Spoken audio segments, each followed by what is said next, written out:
So we've talked about ankle to knee in many different capacities. We have talked about the geometry and the correct angles and folds and setups of it. We did pigeon, couple of ways already, getting into one leg at a time to really be able to access where you might come up against an obstacle, both on the right side and the left side. And then yesterday, we did some leg work, squats, with Tiger to get us out of our back to really find that first fold and access the back of the hip joint. That's where you're going to be feeling this in ankle to knee because it's a big external rotator, external rotation pose, and you've got 6 of those deep external rotators. You probably have heard of the piriformis muscle, right? It's pear-shaped, it's an inside-out muscle, and that's what you feel. It's why everybody loves to do pigeon pose. They get that stretch, which we don't normally get in how we sit and stand and move about in daily life. So this is a drop-in, center, middle of the challenge, check-in. We're gonna do all the things we've done to get us here thus far, and we have a new prop, so you're gonna need a strap today. So a strap, however many blankets you have, and a wall, all right? So away we go. Straighten the legs out in front of you. I'm on 2 blankets, which we'll need, so if you only want 1 right now, you can come down to 1.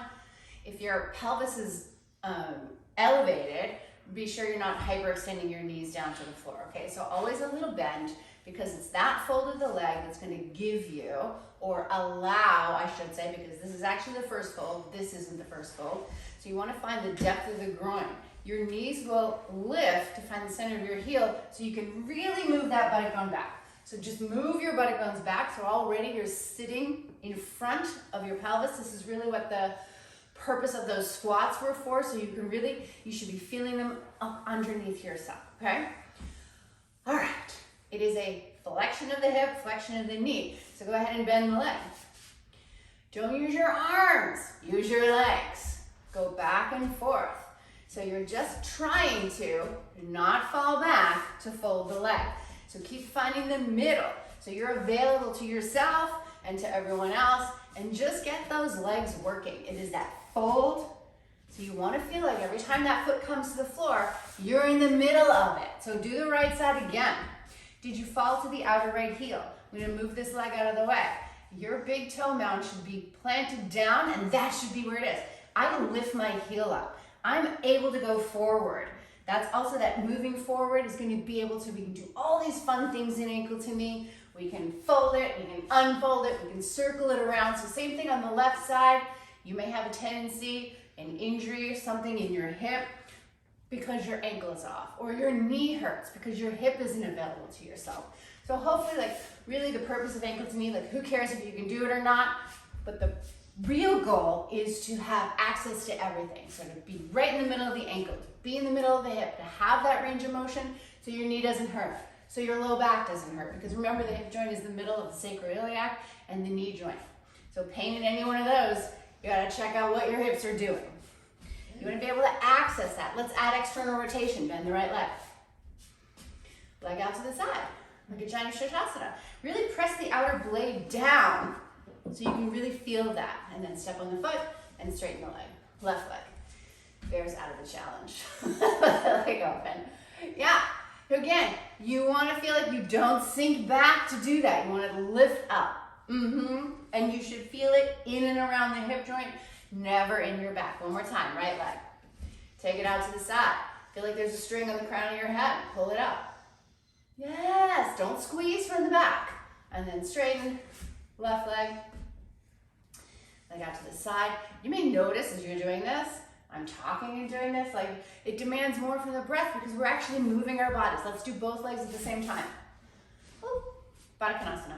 I gotta walk my butt back a little bit, and you might have to too. Sometimes if you're on the edge of the blanket, you kind of fall off.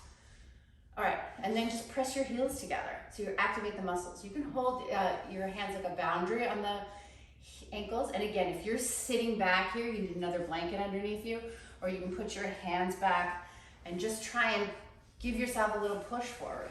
What I like to do is take my hands to my heels and cup underneath and lift the heels up. And you'll feel right away that that also tips you forward. You also might feel where you're tight way up at the inner groin.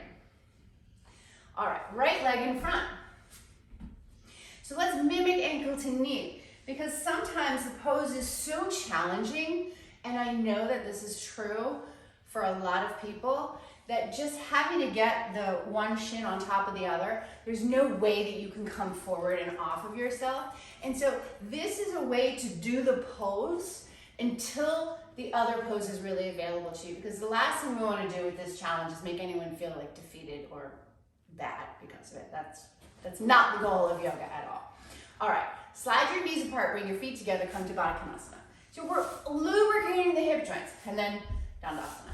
All right, ankle to knee, but not ankle to knee, with the left shin in front. So when you're doing this, what I'm trying to get you to avoid is like Siddhasana or Sukhasana. I really want the ankles to be under the knee and under the knee. So the knees will be closer together. That affects the way that the sacrum is kind of wrapping around to the front. And then go forward and back a little bit. So if you were on your feet, you'd be going from the heels to the balls of the feet, heels to the balls of the feet. And we're moving. Yes, we're going from posterior to anterior tilt, and then circle it around. And you can see my ribs moving, tiger's ribs moving, but really we're stirring from the bottom. So if we're just a rib movement, it would be like this, but no, we're going from the bottom, and you're seeing it an expanding spiral. Go the other way. Wake up the feet, you'll feel that in the hips right away. All right, straighten the legs. Left leg, I'm gonna come off the blanket. Right ankle, left knee. Feels like a half pigeon. Bend the left leg more. You'll feel that in the outer right hip. Look, we're rocking a little bit side to side. Walk your hands back towards your butt, lift up. This was day one. Stick your butt out. Oh, feel that already. Maybe it was those squats we did. All right, try the other side. Move your feet away if you need a little bit more space to get that ankle to the knee, and then walk that right foot back. Walk your hands to your butt. Untuck your butt. See how my chest is rounded because my butt is rounded? Lift up. Stick your butt out. You feel the outer hip right away. This is a lovely one to practice. Single-sided. Go forward and back. Forward and back.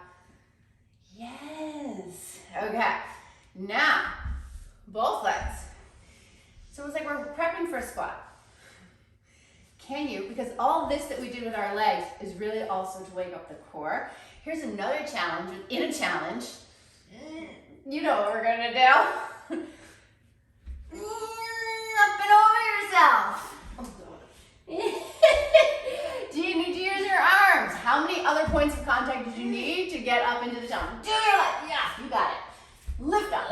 Awesome. You're gonna take you a couple times. All right. Now, we were talking yesterday. Tiger was talking about fitting yourself, right? What does that mean? It's not, she talked to you to give a great demo, jamming the knees back. This is only the back that's stretching and working. Bend your legs. Your whole chest fits your thigh. Shift forward to the balls of your feet. I guarantee you're going to be feeling it in your side butt, your under butt, the backs of your legs. Let your head go completely. And then know that every time we do a hang, everyone hangs back to the heels because it's like safe. That's the safety. Shift forward. Don't use your arms. You can take a hold of opposite elbows and just hang. And then imagine that your buttock bones are the balls that go up and your elbows are the balls that go down, and you'll be more in the middle. Same thing. You're in four corners of the foot. Shift more forward. Knees are slightly bent. Buttock bones lift more. Okay, now down an inch and up an inch. And when you go down an inch and up an inch, don't shift back. So the buttock bones, if you were sliding up and down a wall, oh, hey, we have a wall right here. Let's do it. So come to the wall, and you have to know how far to put your feet forward and like a distance from the wall. So you were just doing a little bit. Eventually you'd have a right angle from the buttock bone to the knee to the heel with the chest on the thigh. You can't do that if your back is rounded, okay? That'll feel like daggers going into your thighs. It'll build your quads, but it will not balance your hip joints.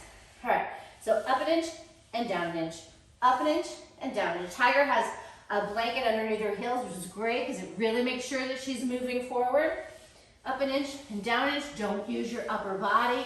You should be like, oh, right, I'm really getting into my hip joints. So good. Oh my God, you should be able to stay here for a really long time. So again, if it doesn't feel like that, check your recipe. Rewind the video and try again. Eventually you'll get it. Like a lot of these challenging poses, it's so hard until it isn't, and it usually is never not hard. But it's a different kind of hard because you're going further in it. So now let's check out ankle to knee, and here's where we'll need our strap. So I'm gonna sit on 2 blankets. Changing the angle, elevating the pelvis so the knees naturally go down. We're trying to get into and open and release the front here. All right, let's do the right leg first. The strap, you're gonna harness yourself, okay? So you're gonna take it around. So it's right at that sacrum, the triangular bone, the bottom of the spine, that also connects the right and the left side of the pelvis together. And then you wanna have even length on each side. So just by moving, taking your hands and pulling the strap forward should draw your sacrum in and wide, okay? So it should just like kind of tip you forward. Wake up your feet. This right strap is gonna go in the line of the groin. And I'm threading it so it's underneath my right buttock bone, okay? So, and then I'm literally, because the strap, you can think of the strap as like a ligament, so I'm taking it right up in the joint space, which is gonna create more space. If you're ever doing something where you feel pinchy in the groin, putting a strap there on the inside is gonna help open up space there. And I'm pulling with the right back and out at a diagonal. So if I'm on a clock face, I'm pulling that buttock bone to the 4 o'clock position, okay? I'm gonna do the same thing on the left side. It's gonna go wide on the sacrum. I'm gonna wrap over here. I'm gonna wrap, okay. It's gonna go under the left leg through the groin. I'm gonna find that buttock bone. I have a bony butt, so it's easy for me to do that. And I'm gonna pull back and out slightly on the diagonal. And just doing that alone, and I think that I can sit pretty well, but it's like, I can take a bigger breath. I can take a fuller breath. It doesn't mean I'm sucking the breath in, but it's like every time you're able to breathe easier or more efficiently, you know you've gone more into the correct archetype and alignment of the pose. So now I'm really open. Let's do the legs. You might want to block to check the foot. So the left one and then the right one. Oh my God, feels so much better for me. Gonna hoist up that harness.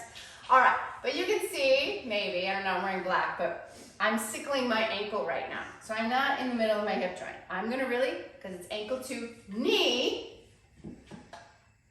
4 corners into the block. I don't feel my foot at all. What I feel is like a drill right in there. But it's a good drill. And then don't forget about the bottom. And if I were to look down, my shin really, I don't have that negative space. It needs to come out a little bit more. Oh my God. Reach through the inner foot. Okay, here I am. And I can at any time, if you have a friend that you're doing the challenge with, they can sit behind you and pull that back for you. They can put their foot in their sacrum, and they can put their other foot behind your back between the shoulder blades, and then you're like, oh my God, you're really open the windows. And it feels so liberating. Keep reaching every time. Just think, big toe mounts, inner heels. And then you're really able to kind of go forward and go up.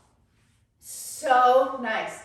And eventually, it's much harder with the arms up, so you might want to start with like a fist bump behind your back to give you something to kind of feel like. So you're really going all the way around. Yeah, Tiger's just stirring the pot. I'm doing a trunk rotation. It's nothing but possibilities. Let's try the other side. Come out cleanly. Find your folds. Right leg is the bottom leg. Okay, I'm gonna grab that right end of the strap and I'm really gonna find the groin, find that wide base of support. I'll do the same thing on the left. And eventually, again, it's like you're in the middle. I can put that in and not use my arms again, you know, just so habituated to doing it all, shouldering it all, taking it on. All right, is this your harder side or your easier side? Measure again. Measure again. Buttock bones go back, knees go forward and down. I just got the contact because the arch of the foot actually fits the outside of the knee. That's another way that you know that the pose is right, because you really fit yourself in that way.